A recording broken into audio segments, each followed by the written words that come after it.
Hello दोस्तों, आज है 24 जनवरी 2025 दिन शुक्रवार का। हिंदी तिथि माघ कृष्ण दशमी। और आइए बात करते हैं आज के मुख्य समाचार, बड़ी खबरें, देश और दुनिया का ताजा अपडेट लेकर हाजिर हो गए। आरटी में फर्जी एडमिशन, महिलाओं के लिए नई स्कीम, बुजुर्गों के लिए भी बड़ा तोहफा, सरकारी कर्मचारियों के लिए अपडेट, पढ़ने वाले बच्चों से जुड़ी खबरें, आम जनता से जुड़े कई महत्वपूर्ण फैसले, व्यापारियों का लोन माफ समेत और भी कई बड़ी खबरें इस वीडियो में हम जानने वाले हैं। वीडियो में आपको बहुत मजा आने वाला है, पूरा वीडियो आप ध्यान से आखिर तक जरूर देखते रहिएगा। तो बिना टाइम विलंब के शुरुआत करते हैं आज की पहली बड़ी खबर। सबसे पहले तो आपको बताएं कि भारत दौरे पर पहुंचे इंडोनेशिया के राष्ट्रपति सुबियांतो और वे 76वें गणतंत्र दिवस के मुख्य अतिथि हैं। इंडोनेशिया के राष्ट्रपति प्रबोवो सुबियांतो अपनी पहली भारत यात्रा पर गुरुवार रात नई दिल्ली पहुंच गए। सुबियांतो 76वें गणतंत्र दिवस समारोह में बतौर मुख्य अतिथि के रूप में शामिल होने के लिए भारत आए हैं और कई समझौते भी हो सकते हैं। भारत और इंडोनेशिया के संबंधों में भी तेजी आई है। पीएम मोदी ने भी 2018 में इंडोनेशिया की यात्रा की थी। चलिए आगे बढ़ते हैं। बड़ी खबर आ रही है महाकुंभ को लेकर। महाकुंभ में श्रद्धालुओं की भारी भीड़ उमड़ रही है और अब तक 10 करोड़ से ज्यादा श्रद्धालुओं ने संगम में डुबकी लगा ली है। आपको बताएं कि प्रयागराज में सरकार ने भक्तों के लिए समुचित व्यवस्थाएं की हैं। उत्तर प्रदेश सरकार ने गुरुवार को इस तरह की जानकारी शेयर की। सरकार ने इस बात पर प्रकाश डाला कि श्रद्धालुओं की संख्या लगातार बढ़ रही है। प्रतिदिन संगम में डुबकी लगाने और आध्यात्मिक पुण्य के लिए लाखों लोग पहुंच रहे हैं और स्नान पर्वों के दौरान तो ये संख्या करोड़ों में पहुंच रही है। उत्तर प्रदेश सरकार का भी अनुमान है कि इस बार महाकुंभ में 45 करोड़ से अधिक लोग डुबकी लगाएंगे। इसके अलावा आपको बताएं महाकुंभ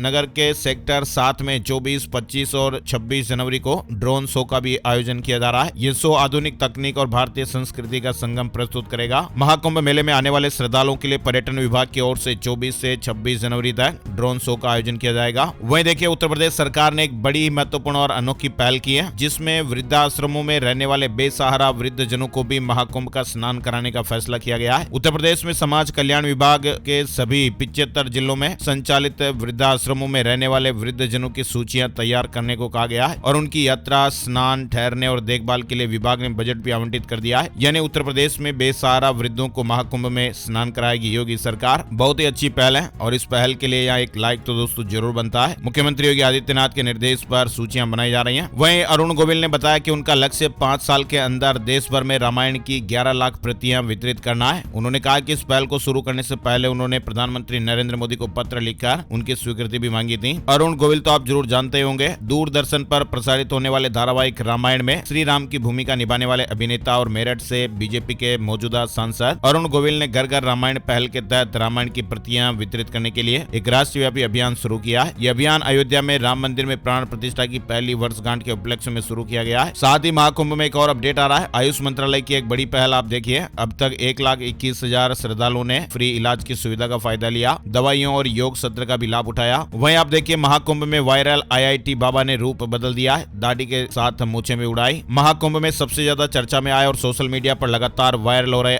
IIT बाबा उर्फ अभय सिंह ने गुरुवार को अपना रूप बदल दिया, यानी वो क्लीन से हो गए। चलिए इसके अलावा मोबाइल फोन सिम कार्ड इस्तेमाल करने वालों के लिए बड़ा अपडेट देखिए। जियो, एयरटेल और वोडाफोन आइडिया ने वॉइस ओनली प्लान पेश कर दिए हैं और 365 दिन तक आप टेंशन फ्री रहेंगे। ट्राई के एक निर्देश ने देश के करोड़ों मोबाइल यूजर को महंगे रिचार्ज प्लान से बड़ी राहत दिलाई है। Telecom regulatory authority of India के निर्देश को मानते हुए जियो, एयरटेल और VI ने ग्राहकों के लिए सिर्फ कॉलिंग वाले प्लान लॉन्च कर दिए हैं। अमेरिका में 20 फरवरी से पहले बच्चे पैदा करने की होड़ मच रही है। ट्रंप सरकार के एक फैसले से हड़कंप मचा हुआ है, यानी डोनाल्ड ट्रंप ने आते ही ताबड़तोड़ फैसले लेने शुरू कर दिए हैं। एग्जीक्यूटिव ऑर्डर के तहत 150 साल पुराने नागरिकता कानून में बदलाव किया है, यानी अमेरिका में 20 फरवरी से पहले सीजेरियन डिलीवरी तक की होड़ मच रही है। इसके बाद जन्मे बच्चों को नागरिकता नहीं मिलेगी। डोनाल्ड ट्रंप ने बर्थ राइट सिटीजनशिप खत्म की है, यानी डोनाल्ड ट्रंप ने एक आदेश को लागू करने के लिए 30 दिन का समय दिया है और 19 फरवरी को यह समय सीमा पूरी हो रही है और यही वजह कि कई महिलाएं 20 फरवरी से पहले बच्चे पैदा करना चाह रही हैं, वरना फिर उनकी नागरिकता पर संकट पैदा हो सकता है। वहीं देखिए डोनाल्ड ट्रंप पॉलिसी से बवाल भी बढ़ रहा है। यूरोप से एशिया तक कोराम, युद्ध में गिरी आधी दुनिया। डोनाल्ड ट्रंप ताबड़तोड़ फैसले तो ले ही रहे हैं। अभी ट्रंप की ताजपोशी की सिर्फ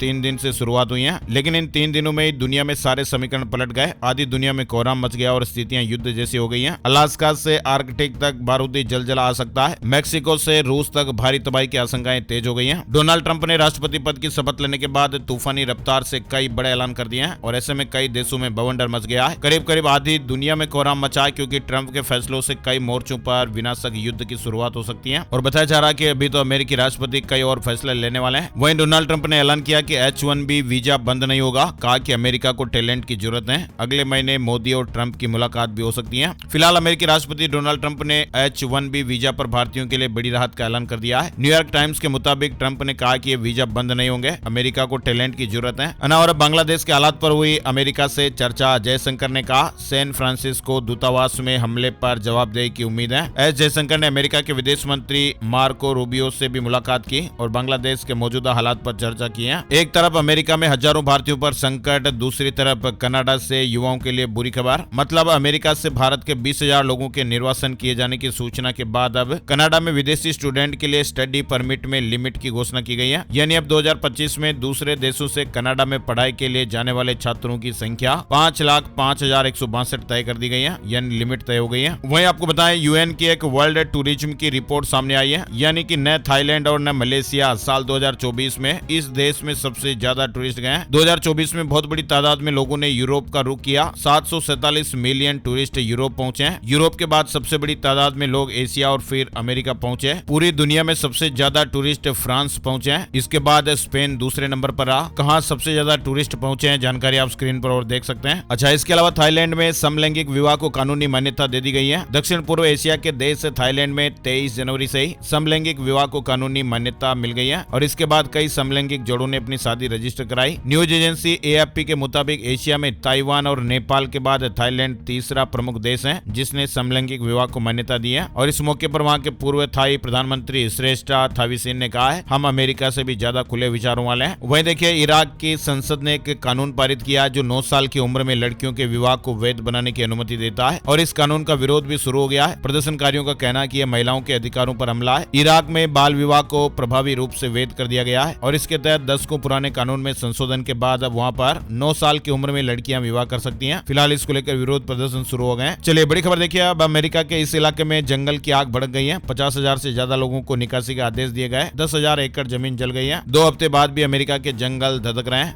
आग बुझाने की कोशिशें जारी है। बताया जा रहा है कि 14% पर काबू हो चुका है, लेकिन फिर भी आग जारी है। चलिए नेक्स्ट बड़ी खबर देखिए, अब चंद सेकंड में ही कैंसर का इलाज होगा। स्विट्जरलैंड के वैज्ञानिकों ने विकसित की अल्ट्रा फास्ट रेडियोथेरेपी। वैज्ञानिक एक ऐसे क्रांतिकारी आविष्कार के बहुत ही करीब है जिसकी मदद से हर तरह के कैंसर का बैंड बजाएगा, यानी ये शरीर के हर कोने से कैंसर सेल को खत्म कर देगा। स्विट्जरलैंड के जेनेवा में इसे लेकर काम चल रहा है और अगर सब कुछ ठीक रहा तो जल्द ही कैंसर रोगियों के लिए एक अल्ट्रा फास्ट रेडियोथेरेपी वाली मशीन उपलब्ध होने वाली है जिससे सेकंड से भी कम समय में शरीर के अंदर तक पनप रही कैंसर कोशिकाओं को मार दिया जाएगा। एक रिपोर्ट के मुताबिक ये पारंपरिक रेडियोथेरेपी से बहुत ही तेज इलाज है और इसमें 1 सेकंड से भी कम समय लगता है और तो और इसके साइड इफेक्ट भी बहुत मामूली है। कैंसर के इलाज के लिए एक नई उम्मीद की किरण जगी है। और हर जरूरत होगी पूरी, दिल्ली में कांग्रेस है जरूरी। कांग्रेस ने दिल्ली विधानसभा चुनाव 2025 के लिए अपना थीम सॉन्ग जारी कर दिया है। ढोल की थाप पर पार्टी नेताओं द्वारा थिरकते हुए जारी किया गया ये गीत कांग्रेस उम्मीदवारों के प्रचार में सहायक बनेगा। वही दोस्तों एक बेहद ही चौंका देने वाली खबर आ रही है। उत्तर प्रदेश, राजस्थान समेत 12 राज्यों के 200 टोल पर घोटाला। बिना फास्टैग की गाड़ियां फ्री कैटेगरी में दिखाई गई। सॉफ्टवेयर बदलकर पैसा पर्सनल अकाउंट में लिया। ये बड़ी मीडिया रिपोर्ट्स और खबर चल रही है। उत्तर प्रदेश STF ने NHAI के टोल प्लाजा पर टैक्स वसूली में हो रहे इस घोटाले को उजागर किया है। आरोपियों ने टोल प्लाजा पर लगे NHAI के कंप्यूटर में अपना खुद का सॉफ्टवेयर इंस्टॉल कर रखा था और इसके जरिए टोल प्लाजा से बिना फास्टैग के गुजरने वाले वाहनों को फ्री दिखाकर उनसे वसूला गया पैसा पर्सनल अकाउंट में ले रहे थे। और बताया जा रहा है कि यह घोटाला उत्तर प्रदेश, राजस्थान समेत 12 राज्यों के 200 टोल पर चल रहा था। फिलहाल STF ने 3 लोगों को गिरफ्तार किया और जांच का दायरा बढ़ाया जा रहा है। और सुंदर पिचाई से सत्या नडेला तक दुनिया की टॉप कंपनियों में भारतीय मूल के 226 CEO शामिल हैं, यानी दुनिया की टॉप ग्लोबल कंपनियों में भी भारतीयों का जलवा कायम है। अमेरिका से लेकर ब्रिटेन और UAE तक विश्व की टॉप ग्लोबल कंपनियों में भारतीय मूल के CEO कमान संभाल रहे हैं, यानी दुनिया में स्किल्ड भारतीयों की बड़ी डिमांड है। किसान भाइयों से जुड़ा अपडेट देखिए। किसान आंदोलन, डल्लेवाल की सेहत में सुधार। 26 जनवरी को ट्रैक्टर मार्च होगा। 28 तारीख से अखंड पाठ शुरू होगा। PM मोदी ने बच्चों से पूछा टिफिन लायो,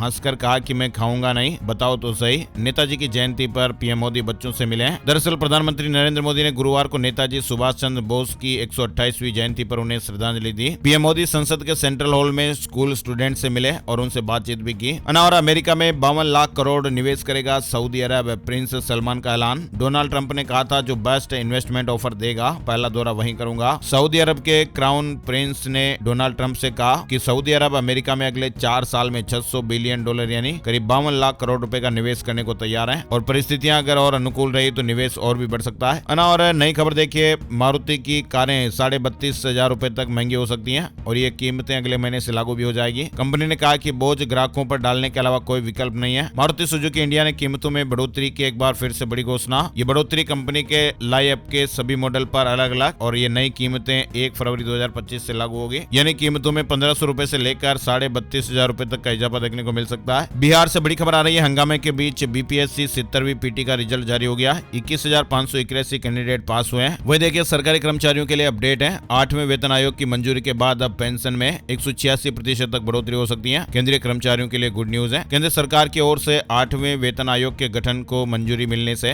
केंद्रीय कर्मचारियों के साथ साथ पेंशन भोगियों को भी बड़ा फायदा मिलने की उम्मीद है। 8वां वेतन आयोग रिटायर्ड कर्मचारियों के पेंशन में बढ़ोतरी के लिए 2.86 के फिटमेंट फैक्टर को आधार बना सकता है और अगर ऐसा होता तो फिर मासिक पेंशन में बड़ी बढ़ोतरी हो जाएगी। अच्छा, इसके अलावा हरियाणा कैबिनेट की बैठक में कई महत्वपूर्ण फैसले हुए हैं। छोटे व्यापारियों और टैक्स पेयर्स के लिए तो बड़ा ऐलान हुआ है। नायब सैनिक की कैबिनेट की मीटिंग में कई महत्वपूर्ण फैसले लिए गए। छोटे व्यापारी, करदाता और दिव्यांगों को सरकार ने बड़ी राहत दी है। बैठक में हरियाणा दिव्यांग पेंशन नियम 2016 में संशोधन को मंजूरी दी गई है और इसके तहत अब हरियाणा प्रदेश में 10 और श्रेणियों के दिव्यांगजनों को भी मासिक पेंशन का लाभ दिया जाएगा। यानी दिव्यांग में नई श्रेणियां जोड़ी गई हैं। इसके अलावा छोटे व्यापारियों और टैक्स पेयर्स के लिए भी बड़ा ऐलान हुआ है। कैबिनेट के एक अन्य फैसले में सरकार ने बकाया टैक्स की वसूली के लिए एक मुफ्त निपटान योजना शुरू की है और इसका उद्देश्य जीएसटी व्यवस्था में बकाया मुकदमेबाजी के कम बोझ के साथ साथ आगे बढ़ना और बकाया कर की वसूली में तेजी लाना और राहत देना है। इससे छोटे व्यापारियों को राहत मिलेगी। इसके तहत 10 लाख रुपए तक की बकाया देनदारियों वाले करदाताओं को 1 लाख रुपए तक की रियायत दी जाएगी। हरियाणा के 2 लाख व्यापारियों का 2,500 करोड़ माफ होगा। सरकार ने कैबिनेट में मंजूरी दी है। अगर किसी व्यापारी पर 10 लाख से कम की राशि बकाया तो उनका ब्याज माफ कर दिया गया है। उनके मूल से भी 1 लाख रुपए घटाया गया है और उन्हें अब बकाया खड़ी रकम में से सिर्फ 40% ही अदा करना होगा। 2 लाख से अधिक व्यापारियों को लाभ मिलेगा। सरकार के फैसले से व्यापारियों को लगभग 2,500 करोड़ की राहत मिलेगी। वहीं हरियाणा में लाडो लक्ष्मी योजना के लिए भी अपडेट आ रहा है। विधानसभा के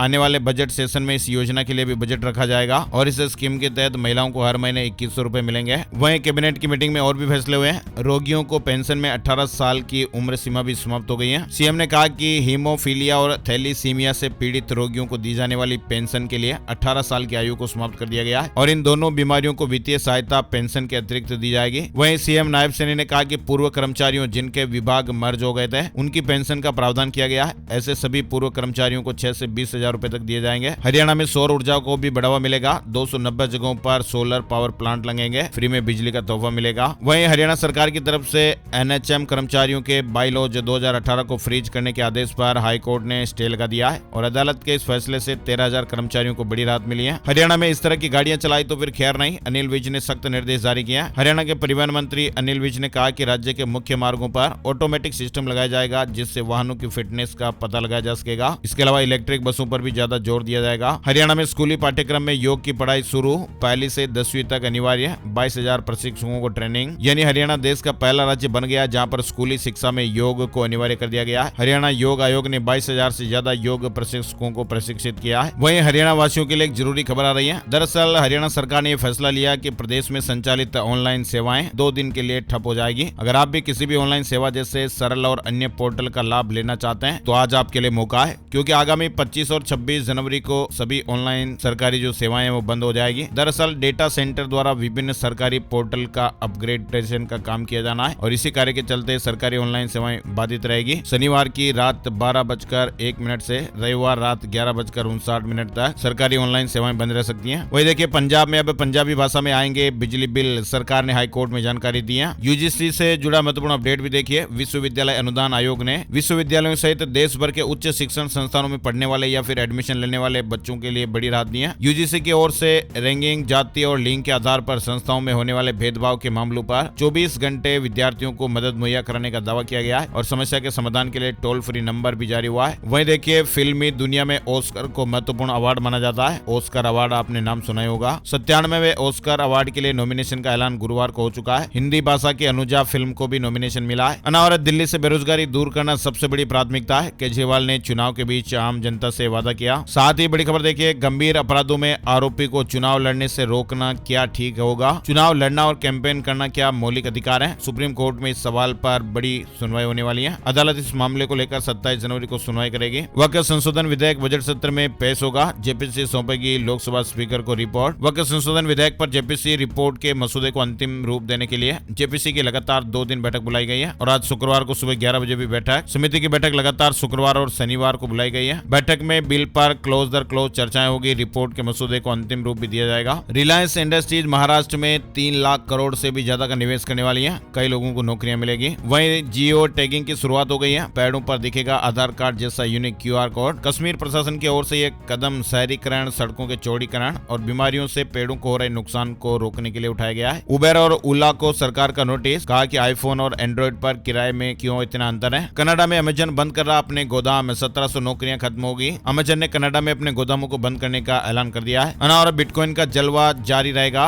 ऐसे अनुमान आ रहे हैं। इस साल के अंत तक बिटकॉइन के रेट कितने रहेंगे, इसको लेकर जानकारी आई है। दुनिया की सबसे बड़ी क्रिप्टो करेंसी ने दिसंबर 2024 की शुरुआत में $1 लाख का आंकड़ा पार कर लिया था। बिटकॉइन अक्सर सुर्खियों में बना रहता है। 20 जनवरी को बिटकॉइन ने 1,09,000 का रिकॉर्ड हाई छुआ और अब एक्सपर्ट ये कह रहे हैं कि इस साल के अंत तक $2.5 लाख तक रेट पहुंच सकते हैं। चैट जीपीटी की सेवाएं ठप हो गई, दुनिया भर के यूजर परेशान रहे। चैट जीपीटी गुरुवार को कई घंटों के लिए डाउन हो गया था। व्हाट्सएप, इंस्टाग्राम चलाने वालों के लिए अपडेट आप देखिए। प्रौद्योगिकी क्षेत्र के दिग्गजों को राहत, व्हाट्सएप मेटा डाटा शेयरिंग पर 5 साल के प्रतिबंध पर रोक लग गई है। वहीं देखिए उत्तर प्रदेश राज्य के 6 लोगों को मिलेगा उत्तर प्रदेश गौरव सम्मान। 24 से 26 जनवरी तक अवध शिल्प ग्राम में प्रदेश का स्थापना दिवस मनाया जाएगा। गाजियाबाद के लोगों के लिए गुड न्यूज आ रही है। हिंडन एयरपोर्ट से गोवा, बेंगलुरु और कोलकाता के लिए सीधी उड़ानें 1 मार्च से इसकी ऑनलाइन बुकिंग शुरू हो गई है और ऐसे में गाजियाबाद की कनेक्टिविटी बढ़ेगी और लोगों को काफी राहत भी मिलेगी। नोएडा, ग्रेटर नोएडा में जमीन और फ्लैट खरीदना भी महंगा हो सकता है। सर्किल रेट 40% तक बढ़ेगा,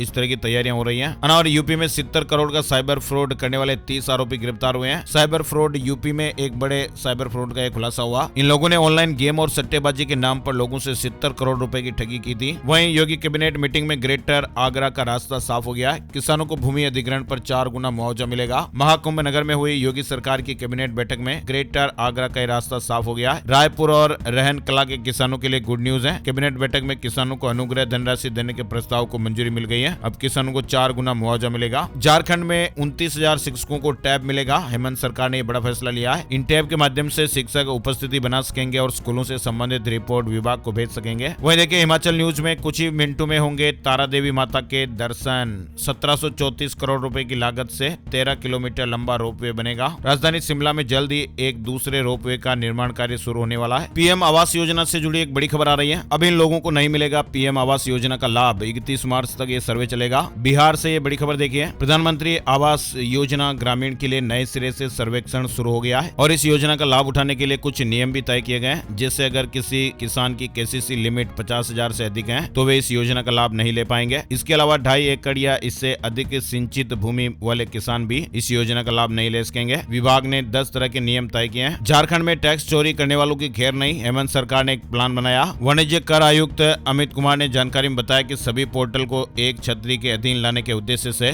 सिस्टम इंटीग्रेट करने के लिए एजेंसी का चयन किया जा रहा है। माउंट एवरेस्ट पर चढ़ाई करना हुआ अब और भी महंगा। नेपाल ने 36% फीस बढ़ाई है, यानी नेपाल ने माउंट एवरेस्ट पर चढ़ने के लिए परमिट शुल्क में 36% की भारी बढ़ोतरी की है। विदेशियों के लिए ये शुल्क $11,000 से बढ़ाकर $15,000 कर दिया गया है और ये नई दरें 1 सितंबर 2025 से लागू हो जाएगी। साथ ही बड़ी खबर देखिए, main power group talent shortage के एक सर्वे में बड़ा दावा किया गया कि भारतीय नियोक्ता 2025 की पहली तिमाही में कौशल वाले कर्मचारियों की भर्ती को लेकर सावधानी बरत रहे हैं। कहा जा रहा है कि 80% भारतीय कंपनियों को कौशल वाले कर्मचारी नहीं मिल पा रहे हैं और आईटी में तो सर्वाधिक संकट है। लाडली बहना योजना से जुड़ी खबर है, महाराष्ट्र से बड़ी खबर आ रही है। क्या अपात्र महिला लाभार्थियों से पैसे वापस मांगेगी सरकार? मंत्री जी ने महत्वपूर्ण जानकारी शेयर की है। दरअसल महायुति सरकार ने उन लाभार्थी महिलाओं का पता लगाने का फैसला किया है जिन्होंने इस योजना के लिए अपात्र होने के बावजूद भी मुख्यमंत्री मांझी लाडकी बहन योजना का लाभ उठाया है। इस योजना के तहत 21 से 65 साल की आयु की उन महिलाओं को 1500 रुपए हर महीने दिए जाते हैं जिनकी वार्षिक पारिवारिक आय 2.5 लाख रुपए से कम है। महाराष्ट्र की महिला एवं बाल कल्याण मंत्री अदिति तटकरे ने कहा कि जो महिलाएं अपात्र हैं और फिर भी योजना का लाभ उठा रही हैं, उन्हें लाडली बहना का पैसा वापस करने के लिए कहा जाएगा। उत्तराखंड में आपदा सखी बनेगी 10 लाख महिलाएं। उत्तराखंड में 65,000 स्वयं सहायता समूह से जुड़ी हुई 10 लाख महिलाओं को आपदा सखी के रूप में ट्रेनिंग दी जाएगी और उसके बाद फिर ये महिलाएं आपदा राहत बचाव के कार्यों में गांव और तहसील स्तर पर सहयोग करेंगी। इंदौर में भीख देने पर पहली FIR दर्ज हो गई है। कलेक्टर ने 1 जनवरी से रोक लगा रखी है। आदेश में कहा गया था कि जो कोई भी भीख देते हुए पाया जाएगा उसके खिलाफ केस दर्ज होगा। इंदौर शहर को भिखारी मुक्त बनाने के लिए जिला प्रशासन ने सख्त कदम उठाने का फैसला लिया था। 1 जनवरी 2025 से जो लोग भिखारियों को भीख देंगे उनके खिलाफ FIR दर्ज की जाएगी और इस मामले में पहली FIR दर्ज भी हो गई है। इमरजेंसी फिल्म को लेकर मुसीबत में कंगना, अब पटना हाईकोर्ट ने नोटिस भेजा है। मध्य प्रदेश में किसान भाइयों को मोहन सरकार की बड़ी सौगात, प्रति क्विंटल मिलेगा 125 रुपए का बोनस। मध्य प्रदेश की सरकार ने किसान भाइयों को ये बड़ी सौगात दी है। सरकार ने गेहूं किसानों के लिए बोनस का ऐलान कर दिया है। मध्य प्रदेश के किसानों को गेहूं पर प्रति क्विंटल 125 रुपए का एक्स्ट्रा बोनस मिलेगा। इसके अलावा एमएसपी पर गेहूं की बिक्री करने के लिए पंजीयन की शुरुआत हो गई है। वहीं सीएम नीतीश कुमार ने बुजुर्गों को बड़ा तोहफा दिया है। मुख्यमंत्री नीतीश कुमार ने बिहार में 70 साल और उससे अधिक आयु के बुजुर्गों के लिए एक नई स्वास्थ्य योजना वय वंदन योजना शुरू की है। इस योजना के तहत बुजुर्गों को 5 लाख रुपए तक का स्वास्थ्य बीमा मिलेगा, जिससे उन्हें सरकारी और प्राइवेट हॉस्पिटलों में फ्री इलाज की सुविधा मिलेगी। शेयर मार्केट न्यूज अपडेट में आपको बताएं, सेंसेक्स 115 अंकों की तेजी के साथ 76,520 पर बंद हुआ। निफ्टी में 50 अंक की बढ़त रही और ये 23,205 पर बंद हुआ। राजस्थान में सीएम भजनलाल शर्मा ने कहा कि खाली पड़े पदों को जल्द ही भरा जाएगा। वहीं लिव इन में रहने वाली शादीशुदा महिला को उसके पति से गुजारा भत्ता नहीं मिलेगा। जोधपुर फैमिली कोर्ट ने एक मामले में सुनवाई करते हुए ये फैसला सुनाया है। वहीं राजस्थान में राज्य सरकार ने मंगला पशु बीमा योजना के रजिस्ट्रेशन की अंतिम तिथि बढ़ाकर 31 जनवरी कर दी है। राजस्थान हाईकोर्ट स्टेनोग्राफर भर्ती के लिए आवेदन प्रक्रिया शुरू हो गई है। वही देखिए, राजस्थान में रोडवेज ने 2 साल में दूसरी बार किराया बढ़ाने का प्रस्ताव भेजा है। सरकार ने अगर ये प्रस्ताव मंजूर किया तो फिर 30 से 62 पैसे तक प्रति किलोमीटर किराया बढ़ जाएगा। और इतिहास में पहली बार बड़ी संख्या में कम होंगे निकाय। राजस्थान से जुड़ा अपडेट है। गहलोत राज में बनाई 56 नगर पालिकाओं को फिर से ग्राम पंचायतों में बदलने की कवायद हो रही है। गहलोत सरकार में बनाए गए नए जिलों में से अभी हाल ही में 9 जिले और 3 संभाग निरस्त किए गए और इसके बाद अब निकायों के पुनर्गठन के लिए कैबिनेट सब कमेटी बनाई गई है। वहीं देखिए, राजस्थान में नागरिक तीर्थ यात्रा योजना, नेपाल के पशुपतिनाथ जाने के लिए 79,802 आवेदन आए। देवस्थान विभाग की ओर से वरिष्ठ नागरिक तीर्थ यात्रा योजना के तहत ट्रेन और प्लेन से बुजुर्गों को ले जाने की सुविधा है। ट्रेन के जरिए जहां देश के 15 स्थानों में से किसी का भी विकल्प भरा जा सकता है, वहीं हवाई जहाज से नेपाल में स्थित पशुपतिनाथ की यात्रा पर ले जाया जाता है। अपडेट और आप स्क्रीन पर देख सकते हैं। वहीं देखिए, मध्य प्रदेश के सबसे लंबे 2.73 किलोमीटर के फ्लाईओवर पर गुरुवार को ट्रैफिक शुरू हो गया। भोपाल के गायत्री मंदिर से गणेश मंदिर तक बने इस ब्रिज का उद्घाटन मुख्यमंत्री डॉक्टर मोहन यादव ने किया और उन्होंने इसका नाम जीजी ब्रिज से बदलकर अंबेडकर ब्रिज भी कर दिया। मध्य प्रदेश के 17 धार्मिक स्थलों पर शराबबंदी का ऐलान, सीएम डॉक्टर मोहन यादव के फैसले पर उज्जैन में भी जश्न मनाया गया। मध्य प्रदेश के मुख्यमंत्री डॉक्टर मोहन यादव ने एक बड़ा फैसला लेते हुए प्रदेश के 17 धार्मिक स्थलों पर शराबबंदी की घोषणा की है। अच्छा, इसके अलावा स्कूल जाने के लिए पहन रहा था जूता और इसमें निकल गया सांप। भोपाल में 9वीं का छात्र चिल्लाते हुए भागा। भोपाल में एक स्कूली बच्चे के जूते में सांप निकला। ये खबर हम आपको इसलिए बता रहे हैं ताकि आप भी अलर्ट रहें, जूते वगैरह को देख करके पहने। और भोपाल में तेज आवाज में लाउड स्पीकर नहीं बजेगा। रात 10 बजे से सुबह 6 बजे तक पूरी तरह से बंद रहेंगे। डीजे पर एक सिस्टम ही लगा सकेंगे। वहीं देखिए, गुजरात के सूरत से बड़ी खबर आ रही है। सूरत के और 27 पेरेंट्स पर एफआईआर दर्ज होगी। फर्जी आय प्रमाण पत्र से आरटीई के तहत अपने बच्चों का एडमिशन कराया था। आरटीई के तहत गलत इनकम दिखाकर फर्जी एडमिशन दिलाने वाले अभिभावकों के खिलाफ जिला अधिकारी कार्यालय में सुनवाई चल रही है। जांच में पाया गया कि जिन अभिभावकों ने आरटीई के तहत आर्थिक रूप से कमजोर होने का दावा किया था, उनके पास बैंक खातों में बड़े लेन देन और उच्च क्रेडिट स्कोर जैसी गतिविधियां पाई गई। आइए अब आपको बताते हैं gold price today, silver price today, सोने चांदी के भाव। 10 ग्राम 24 कैरेट सोने का भाव 155 रुपए गिरकर 80,039 रुपए पर रहा। चांदी की कीमतों में भी गिरावट रही, 615 रुपए गिरकर 90,633 रुपए प्रति किलो पर रही। और आइए अब आपको बताते हैं कि आज 24 जनवरी का राशिफल कैसा रहने वाला है। आज का राशिफल, आज शुक्रवार के ग्रह नक्षत्र वृद्धि योग बना रहे हैं, जिससे मेष राशि वालों के कामकाज को लेकर महत्वपूर्ण योजनाएं बनेंगी, जो आर्थिक रूप से बहुत ही फायदेमंद होगी। कन्या राशि वालों के बिजनेस के लिए आज अच्छा दिन है। तुला राशि वालों की डेली इनकम बेहतर हो सकती है। वृश्चिक राशि वालों की इनकम के सोर्स बढ़ेंगे। मकर राशि वालों के लिए ग्रह स्थितियां अनुकूल रहेगी। मीन राशि वालों को तरक्की की खबरें मिल सकती हैं और इसके अलावा नए काम की शुरुआत के लिहाज से भी वृश्चिक राशि वालों के लिए आज अच्छा दिन नहीं है और बाकी राशियों पर आज सितारों का मिला जुला असर रहेगा, है ना। तो ये थे दोस्तों आज के मुख्य समाचार, बड़ी खबरें, हेडलाइंस और सुर्खियां, अपडेट। इस वीडियो को आप अपने यार दोस्तों और मित्रों के साथ भी जरूर शेयर कीजिएगा। एक और नई जानकारी और अपडेट वीडियो में फिर मिलेंगे, तब तक के लिए जय श्री राम, जय हनुमान।